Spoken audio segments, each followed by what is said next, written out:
رضیہ خالہ کا گھر جب بھی جاؤ پھوہڑ پنے بے ترتیبی اور بدنظمی کا شکار دکھائی دیتا تھا۔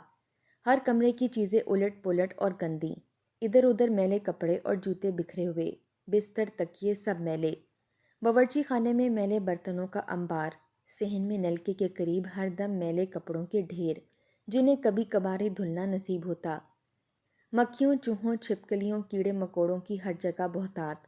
وہ خود بھی میلی کچیلی گندے سے تخت پوش پر بیٹھی ہر دم پان چھالیاں چباتی نظر آتی تھیں۔ ملنے جلنے والے ان کے گھر چائے پانی پیتے بڑا گھبراتے کہ برتن چکنے اور میلے ہوتے، لیکن ان سے ملنے جلنے والوں کی اس وجہ سے بھی کمی نہ تھی کیونکہ وہ بیحد ملنسار، خوش اخلاق، ہر کسی کے دکھ سکھ کی ساتھی، ہمدرد فطرت، لگائی بجھائی چغل خوری سے دور، انتہائی نیک فطرت تھیں۔ وہ خود بہت کم کسی کے گھر جاتیں کہ انہیں نہانا دھونا، کنگھی چوٹی کسی عذاب سے کم نہ معلوم ہوتا۔ گھر کے اہم کام مثلاً ہانڈی روٹی اور کپڑوں کی دھلائی بھی وہ مارے باندھے کر لیتیں۔ اولاد ان کی تھی نہیں، ان کے میاں شیخ عبدالرشید حقیقی معنوں میں اللہ میاں کی گائے تھے جو ہر دم مسکراتے دکھائی دیتے۔ اپنی بیگم کے برعکس وہ خوب صاف ستھرے رہتے، اپنا ہر کام خود ہی کر لیا کرتے۔ ان کا بڑے بازار میں جنرل سٹور تھا جو خوب چلتا تھا اور آمدنی دیتا تھا، یعنی روپے پیسے کی کوئی کمی نہیں تھی۔ مگر جانے کیا بات تھی کہ رضیہ خالہ نوکر نوکرانیاں رکھنے کے سخت خلاف تھیں۔ اگر رکھتیں تو تھوڑے عرصے بعد انہیں چلتا کر دیتیں۔ ذرا خیال نہ آتا کہ گھر صاف ستھرا ہو، ہر چیز اپنے ٹھکانے پر ہو۔ خود انہیں اپنا بھی خیال نہ آتا کہ اللہ کا دیا سب کچھ ہے تو اپنا حال ہی بہتر کر لیں، صاف ستھری رہیں، عمدہ اور اچھے کپڑے پہنیں، پرندے کے گھونسلے جیسے بال سنوار لیں۔ ان پر کسی کے سمجھانے بجھانے کا کوئی اثر بھی نہ ہوتا۔ ہمیں حیرت ہوتی تھی کہ شیخ عبدالرشید انہیں کیوں کچھ نہ کہتے۔ ان کے ساتھ خوب خوش تھے، شاید وہ حد سے زیادہ ہی رن مرید واقع ہوئے تھے۔ رضیہ خالہ سے ہماری کوئی رشتہ داری نہیں تھی، وہ دراصل ہمارے محلے کی پرانی رہائشی تھیں، یعنی جب سے وہ شیخ عبدالرشید کے ساتھ بیاہ کر آئی تھیں اسی گھر میں اسی محلے میں رہ رہی تھیں۔ مجھے تو ان کے حالات سے زیادہ واقفیت نہیں تھی، لیکن اماں بتاتی تھیں کہ اس وقت ان کا گھر خوب بھرا پورا ہوتا تھا جب ساس سسر ہوتے تھے اور 7 دیور اور 2 نندیں بھی رہتی تھیں، تب ان کا گھر خوب صاف ستھرا چمکتا اور دمکتا تھا۔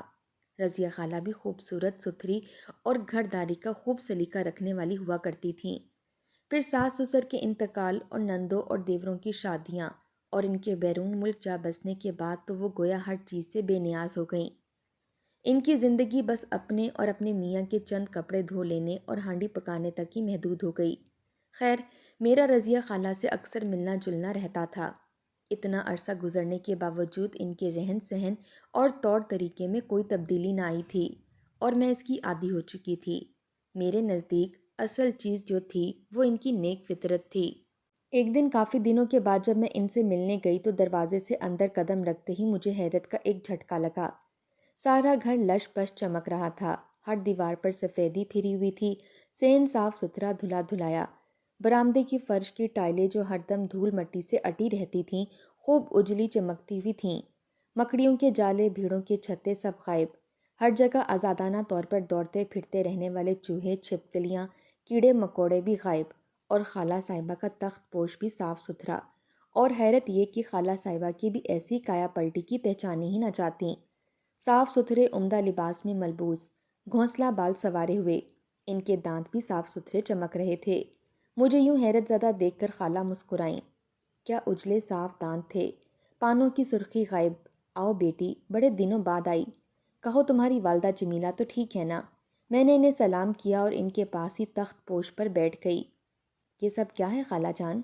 آپ کا گھر تو پہچانا ہی نہیں جا رہا، اور آپ بھی، آپ تو بہت کم عمر معلوم ہو رہی ہیں۔ وہ ہنسی۔ یہ اس نئی خادمہ کا کمال ہے، اس نے آتے ہی ہر چیز کی کایا پلٹ دی، اور میری بھی۔ بہت خوب لگتی ہے آپ کی یہ نئی خادمہ، بےحد نفاست پسند اور باذوق ہے، صفائی کے ساتھ ساتھ ہر چیز کی آرائش اور ترتیب بھی خوب جانتی ہے، شاید یہ پڑھی لکھی بھی ہے، ہاں میٹرک پاس ہے، اچھے گھر کی ہے۔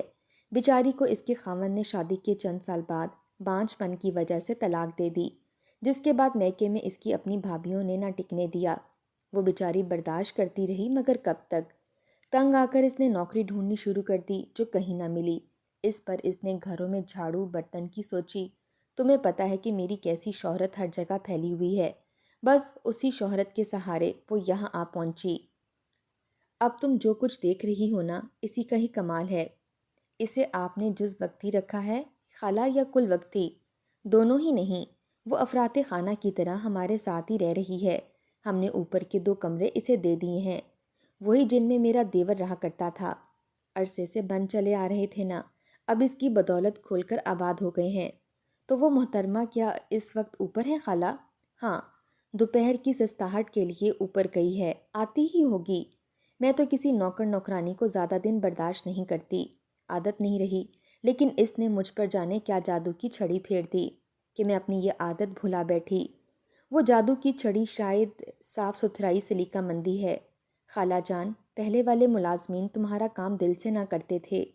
ہاں، آپ کیا ان ملازمہ صاحبہ کو عمر بھر اپنے ساتھ رکھیں گی؟ کیوں نہیں، بیچاری اور کہاں جائے گی؟ غیروں نے دھتکارا، اپنوں نے پھٹکارا، اب یہ میرے اور شیخ صاحب کے لیے بہن بیٹی سب کچھ ہے۔ میں نے تو الماریوں میں بھرے اپنے نند کے سارے کپڑے جوتے بھی اسے دے دیے ہیں۔ یہ افراد خانہ کی طرح رہے، لگتا ہے اچھے گھر کی ہے، ہر کام کا سلیقہ ہے، خوش ذوق، کھانا بھی بہت اچھا پکاتی ہے، تمیزدار اور مہذب ہے۔ دیکھو وہ آ رہی ہے۔ میں نے گردن موڑ کر دیکھا، وہ محترمہ سر جھکائے سیڑھیوں کو دیکھتی ہوئی نیچے اتر رہی تھی۔ ان کی نظر ابھی مجھ پر نہیں پڑی تھی۔ میں پھرتی سے اپنی جگہ سے اٹھی، چادر اوڑھی اور رضیہ خالہ سے بولی، اجازت دیجیے خالہ جان، میں بھول ہی گئی کہ اس وقت مجھے اماں کے ساتھ ایک جگہ جانا ہے۔ اتنا کہنے کے ساتھ ہی میں تیزی سے چلتی ہوئی صحن پار کر کے دروازہ کھول کر باہر نکل گئی۔ جب میں ہانپتی کانپتی گھر پہنچی تو میرے منہ پر اڑتی ہوائیاں اور بدحواسی دیکھ کر اماں گھبرا گئیں۔ کیا ہوا؟ اتنی خوفزدہ کیوں ہو؟ اماں، وہ بھابھی نفیسہ تھی نا؟ ہاں تو کیا ہوا؟ وہ اب رضیہ خالہ کا گھر اجاڑنے آ گئی ہیں۔ کیا؟ وہ ڈائن وہاں آ گئی؟ وہ کیسے؟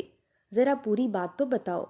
اماں میرا بازو پکڑ کر چارپائی پر بیٹھ گئیں۔ میں نے ہانپتے کانپتے انہیں ساری بات بتائی۔ اماں نے سر پکڑ لیا، یہ تو بہت برا ہوا۔ ارے ڈائن بھی 7 گھروں میں پھر جایا کرتی ہے۔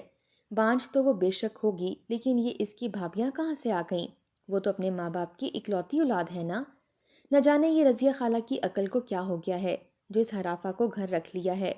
اماں خدا کے واسطے انہیں سمجھائیں کہ اپنا گھر اجڑوانے سے باز رہیں۔ مرد کتنا ہی شریف اور پارسا کیوں نہ ہو، ایسی حرافوں کی چالوں کا شکار ہو ہی جاتا ہے۔ اللہ رحم کرے، کہیں رضیہ کا حشر بھی ان عورتوں جیسا نہ ہو جن کے گھر یہ ڈائن برباد کر کے آئی ہے۔ تو آپ دیر نہ کریں اماں، رضیہ خالہ کو سمجھائیں۔ ہاں، اس کے گھر تو میں جا نہیں سکتی کہ وہ ڈائن مجھے پہچان لے گی اور خبردار ہو جائے گی، پھر اس کی موجودگی میں رضیہ سے بات بھی نہیں ہو سکے گی۔ رضیہ کو یہیں بلوا کر اس کے مغز میں عقل ڈالنے کی کوشش کروں گی۔ پھپھی نعیمہ ابا جان کی خالہ زاد بہن تھیں۔ ان کی شادی ایک کشمیری خاندان میں ہوئی تھی۔ پھپھا نصیر کشمیری ہونے کے سبب خوب سرخ و سفید، لمبے چوڑے، بے حد حسین آدمی تھے۔ ان کے 4 بیٹے تھے اور 2 بیٹیاں، جو سب حسن و جمال میں اپنی مثال آپ تھے۔ ان کا گھرانہ خوب خوشحال تھا۔ سب بیٹے اعلیٰ تعلیم یافتہ اور اونچے عہدوں پر فائز تھے۔ لڑکیاں بھی امیر کبیر گھروں میں بیائی ہوئی تھیں اور اپنے خاوندوں اور بچوں کے ساتھ ہنسی خوشی رہ رہی تھیں۔ بڑے 3 بیٹوں کی شادیاں اچھے امیر گھرانوں میں ہو چکی تھیں۔ ان کی بیویاں تعلیم یافتہ اور اچھی عادات کی مالک تھیں۔ ساس سسر کی خدمت گزار تھیں۔ پھپھا نصیر کا گھر حویلی نما بڑا وسیع و عریض تھا۔ اس میں 4 بیٹوں کے الگ الگ پورشن بنے ہوئے تھے۔ 3 بڑے بیٹے جن کی شادیاں ہو چکی تھیں اپنی بیوی بچوں کے ساتھ اپنے پورشن میں آرام سے رہ رہے تھے۔ چوتھے اور سب سے چھوٹے بیٹے عامر کی شادی ابھی ہونا باقی تھی۔ عامر بھائی بھی بہت خوبصورت، دراز قدامت اور شاندار مرد تھے جو فوج میں کپتان تھے۔ ان پر بڑے بڑے گھرانوں کی نظر تھی، لیکن پھپھی نعیمہ کو نہ جانے کیا سوجی کہ ان سب کو چھوڑ کر اپنی ایک قدیم دور پار کی سہیلی فضیلت بیگم، جو سیال کوٹ کے قریبی ایک گاؤں میں رہتی تھی، اس کی بیٹی نفیسہ سے عامر بھائی کی شادی رچا دی۔ چونکہ یہ شادی ان کے گھر کی آخری شادی تھی، اس لیے خوب دھوم دھام سے ہوئی۔ اس شادی میں ہم سب نے بھی شرکت کی۔ دوسرے لوگوں کی طرح ہمیں بھی اس شادی پر خاصا افسوس ہوا تھا کہ بھابھی نفیسہ عامر بھائی کے مقابلے میں کچھ نہیں تھیں۔ سانولی رنگت، معمولی سے نکوش، کچھ بھاری سا جسم، پھر بھی عمر میں بھائی عامر سے 2 سال بڑی اور تعلیم بھی کم۔ خیر شادی تو ہونا تھی ہو گئی، اب زندگی عامر بھائی نے گزارنی تھی۔ کچھ عرصہ گزر گیا، ہماری اب تک پھپھو یا ان کے دیگر افراد خانہ سے ملاقات نہ ہو سکی تھی، البتہ دوسرے رشتہ داروں کی زبانی ان کے حالات ہمیں ضرور پتہ چلتے تھے۔ سننے میں آ رہا تھا کہ عامر بھائی اور بھابھی نفیسہ کی شادی کچھ کامیاب ثابت نہیں ہو رہی تھی۔ پھپھی نعیمہ نے بھی بھابھی نفیسہ سے جو امیدیں لگا رکھی تھیں وہ سب خاک میں مل چکی تھیں۔ وہ نہ تو خدمت گزار تھی نہ اطاعت گزار، منمانی کرنے کی عادی، بد اخلاق، بد لحاظ اور زبان دراز، جن کی اپنی نندوں جٹھانیوں سے بالکل نہ بن سکی۔ عامر بھائی ملازمت کے سلسلے میں ایبٹ آباد میں رہا کرتے تھے۔ جب کبھی وہ چھٹی پر بھابھی نفیسہ کے ساتھ گھر آتے تو گھر میں گویا میدان جنگ کھل جاتا۔ بھابھی نفیسہ عمر اور مرتبے کا لحاظ کیے بغیر ہر کسی سے معمولی بات پر خوب لڑتی جھگڑتی، بچے تک ان کی بدسلوکی کا شکار بنتے۔ وہ ان معصوموں پر بھی گرجتی برستی، انہیں پیٹ کر رکھ دیتی۔ عامر بھائی کی لبوں پر مہر سکون ہی رہتی۔ ان سے جب شکایت کی جاتی تو ان کا ایک ہی جواب ہوتا، اماں آپ نے یہ رشتہ خود ہی کیا ہے تو اب بھگتیں بھی۔ بھابھی نفیسہ ان کے حق میں بھی بےحد بری بیوی ثابت ہوئیں، نہ ان کا کوئی کام کرتی نہ ان کی ضروریات کا خیال رکھتی۔ ان کی عزت و احترام تو ایک طرف، بد لحاظی، بد زبانی، بد مزاجی اور معمولی باتوں پر بگڑ کر میکے جا بیٹھنا عام رویہ تھا۔ ستم یہ کہ شادی کے اتنے سال ہونے پر اولاد بھی نہ ہو رہی تھی۔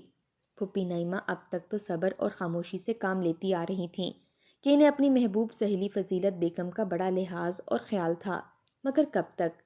ان کے صبر اور برداشت کی بھی حد ہونے لگی تھی۔ ادھر عامر بھائی بھی اپنی زندگی سے اتنے تنگ آئے ہوئے تھے کہ بھابھی نفیسہ کو طلاق دینے کی باتیں کرنے لگے تھے۔ انہیں سمجھاتا بجھاتا کون؟ حالات سب کے سامنے تھے۔ چنانچہ بھابھی نفیسہ کو طلاق مل گئی اور وہ اپنا جہیز سمیت بھاری حق مہر لے کر میکے چلی گئیں، جیسے انہیں طلاق میں ہی انعام ملا ہو۔ یہ بلا ٹلنے کے بعد عامر بھائی کی شادی ان کی پسند سے ان کے ایک دوست میجر شاہد کی حسین و جمیل اعلیٰ تعلیم یافتہ بہن جو کالج میں پروفیسر تھی اس سے کر دی گئی۔ یہ شادی انہیں خوب راس آئی۔ عامر بھائی اور ان کے گھر والے خوب شاد ہوئے۔ پھر 3 پیارے پیارے بچوں نے آ کر ان کی زندگی میں حسین رنگ بھر دیے۔ اس دوران ہمیں بھابھی نفیسہ کی طرف سے کوئی خبر نہ مل سکی۔ پھر ان کی جانب سے جو خبر ملی اس نے ہمیں چونکا دیا۔ یہ خبر ہمیں خالہ فضیلت بیگم کے گاؤں کی ایک خاتون کی زبانی معلوم ہوئی۔ بھابھی نفیسہ نے ایک مشہور سیاست دان سے دوسری شادی رچا لی تھی۔ اس سیاست دان کی پہلی بیوی بھی موجود تھی جو اس شادی کے ہفتہ بعد ہی جانے کیسے انتقال کر گئی۔ ڈاکٹروں کے نزدیک یہ حرکت قلب بند ہونے کا کیس تھا، لیکن اس سیاست دان کے رشتہ داروں اور گھر والوں کو اس کا یقین نہ تھا۔ وہ اس موت کو مشکوک قرار دیتے ہوئے بھابھی نفیسہ کی طرف سے کھٹک گئے۔ مرحومہ سوکن کے 3 بچے تھے، ایک بیٹی اور 2 بیٹے جو کم سن تھے۔ ابتدا میں تو بھابھی نفیسہ نے انہیں خوب پیار کیا، لیکن پھر سرد رویہ اختیار کر لیا، پھر ڈانٹ ڈپٹ اور مار پیٹ شروع کر دی۔ اس سیاست دان کی صرف ایک بوڑھی ماں تھی جس کے ساتھ بھابھی نفیسہ کا رویہ بالکل اجنبیت اور بیگانگی کا تھا۔ وہ بہت کم اس کی طرف جاتیں، اس کی خدمت کرنا، ان کا خیال رکھنا تو دور، وہ اس کی بے عزتی کر ڈالتیں۔ اپنے میاں کے ساتھ ان کا رویہ وہی تھا جو عامر بھائی کے ساتھ تھا، لیکن یہاں معاملہ اس لیے مختلف تھا کہ عامر بھائی شریف اور صابر واقع ہوئے تھے، جبکہ یہ سیاست دان شوہر ان سے یکسر مختلف تھے۔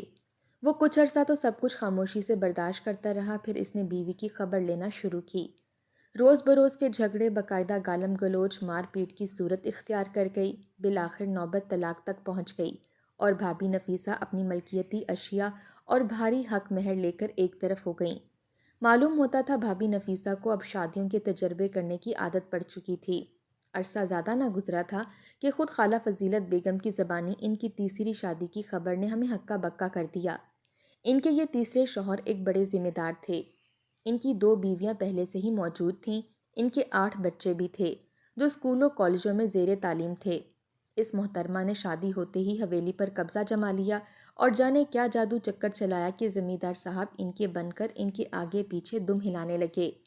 یوں ان کے چنگل میں ایسے پھنس گئے کہ اپنی دونوں بیگمات اور اولاد سے بھی لاتعلق ہو گئے۔ ان کا خیال، خبر گیری، ان کی ضروریات پوری کرنا تو دور، ان سے ملنا جلنا تک چھوڑ بیٹھے۔ جی بھر کے نفیسہ کو نوازتے، اسے عمدہ سے عمدہ تحفوں اور تحائف سے لادتے اور وہ تحفے وہ اپنی ماں فضیلت کو بھجواتی رہی۔ لوگ ذمہ دار صاحب کو سمجھاتے بجھاتے، اولادیں بھی شکوے شکایت کرتی، بڑی بیگمات بھی لڑتی جھگڑتی، مگر ذمہ دار صاحب کی عقل تو گویا معاف ہو چکی تھی۔ کسی کی نہ سنتے، سب کو اپنا دشمن سمجھتے۔ مزید ستم انہوں نے یہ کیا کہ اپنی آدھی جائیداد اپنی انہی محبوب بیگم کے نام لکھ دی، جس پر ان کی پہلی بیگمات اور اولادوں نے بےحد احتجاج کیا۔ بہت لڑائی جھگڑا کیا، لیکن ذمہ دار صاحب نے ہر طرف سے کان بند کر لیے، عقل و فہم کے دروازے بھی۔ پھر اچانک ہی وہ کچھ ہو گیا جس کی کسی کو توقع نہیں تھی۔ ذمہ دار صاحب بھی اچانک ہی حرکت قلب بند ہونے سے انتقال کر گئے۔ بھابھی نفیسہ نے غم کرنا تو دور، عدت بھی پوری نہ کی اور اپنے نام کی گئی تمام جائیداد فروخت کر کے میکے چلی آئیں۔ پہلے خامدوں سے ملنے والی بھاری حق مہر اور اب لاکھوں کی جائیداد کی فروخت سے حاصل شدہ بھاری رقم، وہ تو خوب مالا مال ہو چکی تھیں۔ ان کی بدولت ان کے ماں باپ بھی خوب خوشحالی نصیب ہوئی۔ انہوں نے اپنا وسیع و عریض مگر کچا مکان شاندار تعمیر کروا لیا، عمدہ اور قیمتی ساز و سامان سے بھر لیا، کار بھی رکھ لی، یعنی امیرانہ ٹھاٹ باٹ اختیار کر لیے، ساتھ ہی اپنی آنکھیں بھی ماتھے پر رکھ لیں اور خوب عزت دار اور با اثر بن گئیں۔ بھابھی نفیسہ کچھ عرصہ تو خاموشی سے گھر بیٹھی رہیں، پھر اپنے گھر سے نکل کھڑی ہوئیں۔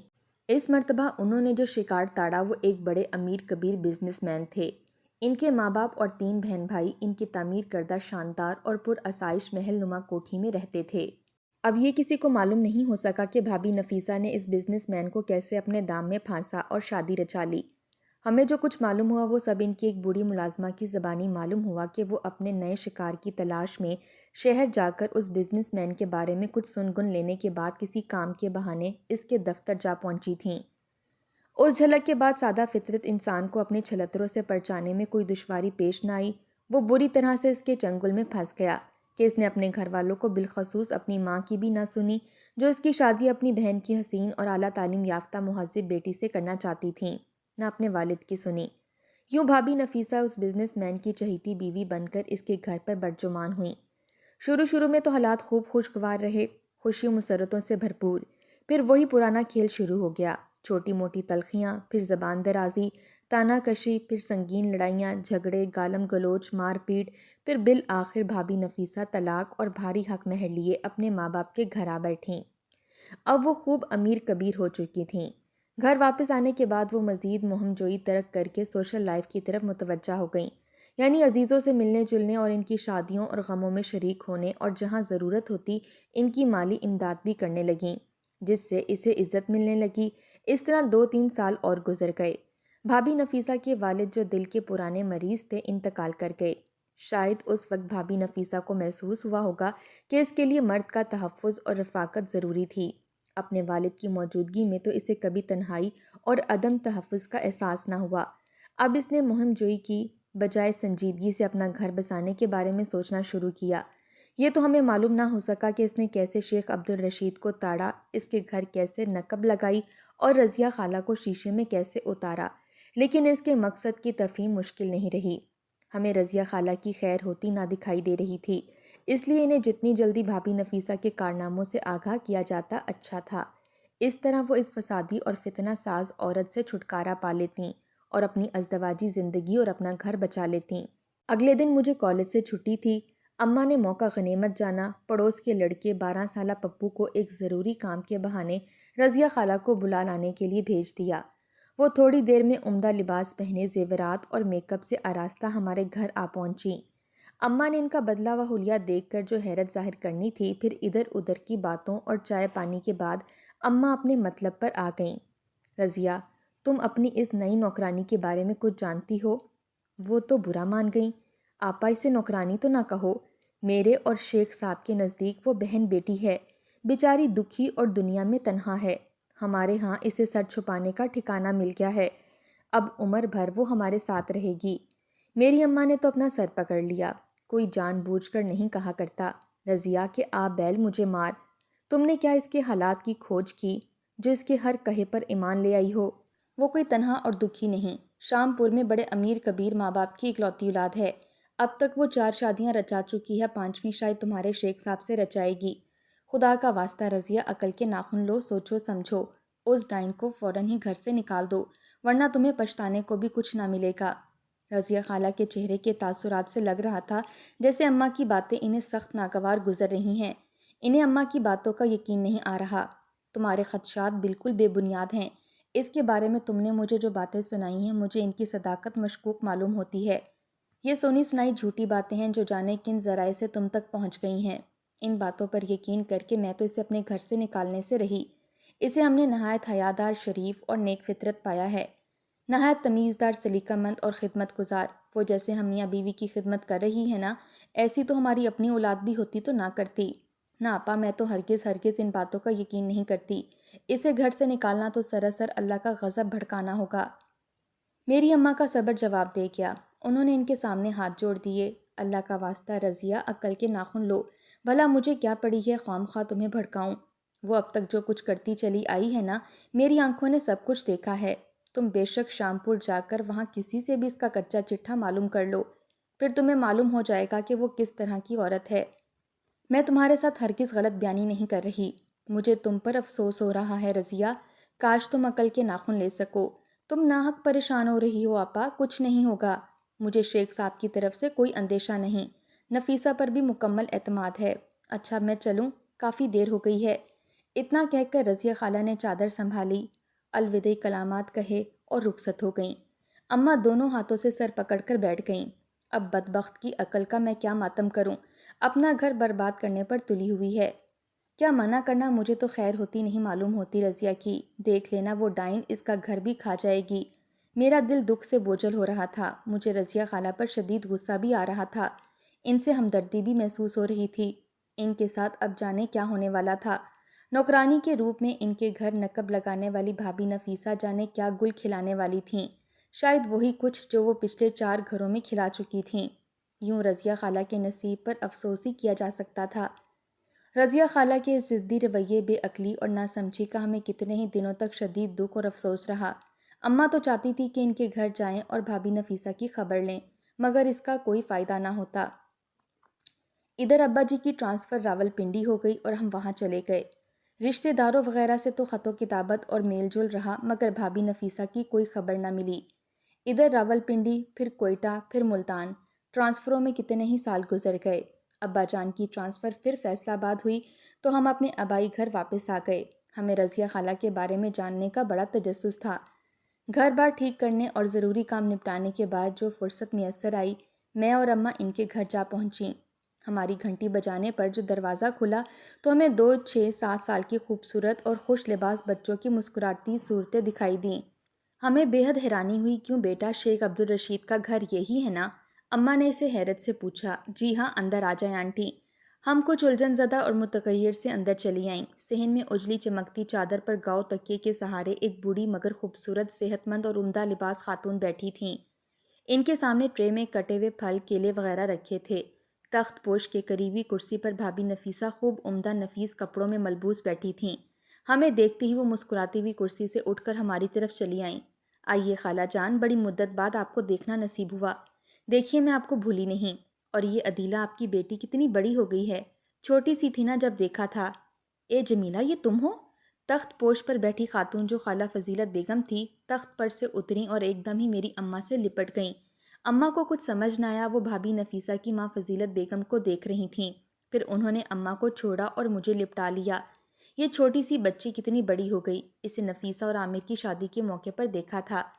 ادھر بھابھی نفیسہ اماں کے گلے لگی مسلسل اظہار حیرت اور مسرت کیے جا رہی تھیں۔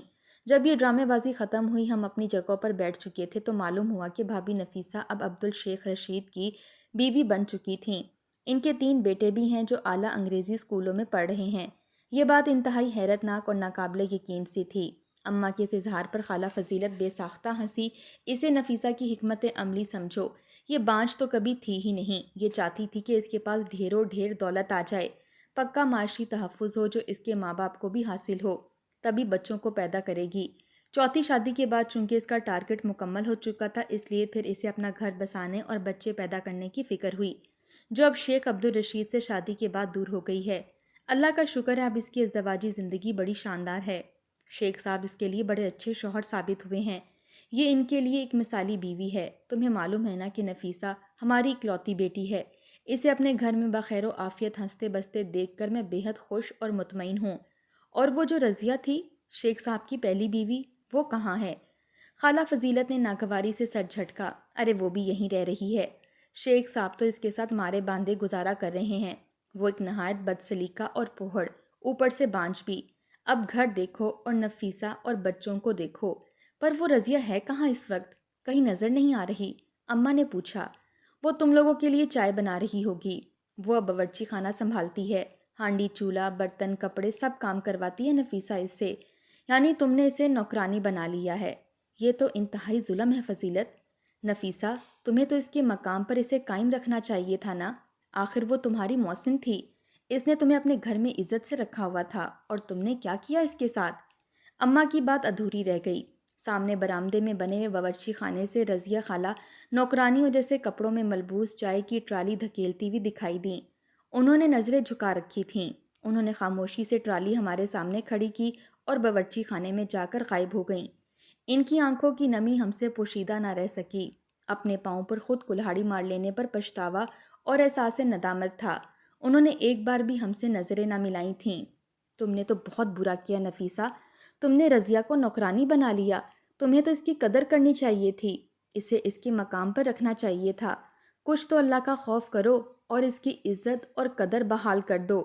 میری اماں دکھ بھرے لہجے میں بولیں۔ یہی قدر کیا کم ہے کہ ہم نے اسے رکھا ہوا ہے، اسے طلاق دلوا کر گھر سے نہیں نکالا، ورنہ شیخ صاحب تو اس کے لیے بھی تیار تھے۔ بھابی نفیسہ انتہائی نفرت اور سنگ دلی سے بولیں۔ میری اماں فوراً ہی کرسی سے اٹھ گئیں۔ انہوں نے چادر اوڑھی اور مجھے بھی اٹھنے کا اشارہ کیا اور کہا، معاف کرنا نفیسہ، تمہاری باتیں اور تمہارے کرتوت دیکھنے کے بعد میرے لیے ممکن نہیں کہ یہاں ایک پل بھی ٹھہروں۔ اللہ سے دعا ہے کہ وہ تمہیں اور تمہاری ماں فضیلت کو اس ظلم کی خوب اچھی سزا دے۔ تم جیسی ہرافائیں میں نے دنیا میں کبھی نہیں دیکھیں، تمہیں کبھی سکھ چین کی سانس نصیب نہ ہو۔ وہ ماں بیٹی ہمیں حیران دیکھتی رہ گئیں۔ انہیں نہ کچھ کہنے کی ہمت ہوئی اور نہ ہمیں روکنے کی۔ قصور سراسر خالہ رضیہ کا ہی تھا۔ چھان بین کے بغیر عورتوں کو گھروں میں گھسا کر ان سے اور اپنے شوہروں سے شریف اور پاک باز بنے رہنے کی توقع سراسر حماقت جہالت ہوا کرتی ہے۔ نامحرم تو رہے ایک طرف، آج کل تو محرم رشتوں کا بھی اعتبار نہیں رہا۔ شیطان ہر جگہ موجود جو ہے، ایسی برائیوں اور قباحتوں سے بچنے کا صرف ایک ہی راستہ ہے کہ احکام شریعت پر سختی سے کاربند رہا جائے، تبھی صاف ستھرا اور پاکیزہ معاشرہ تشکیل پا سکتا ہے۔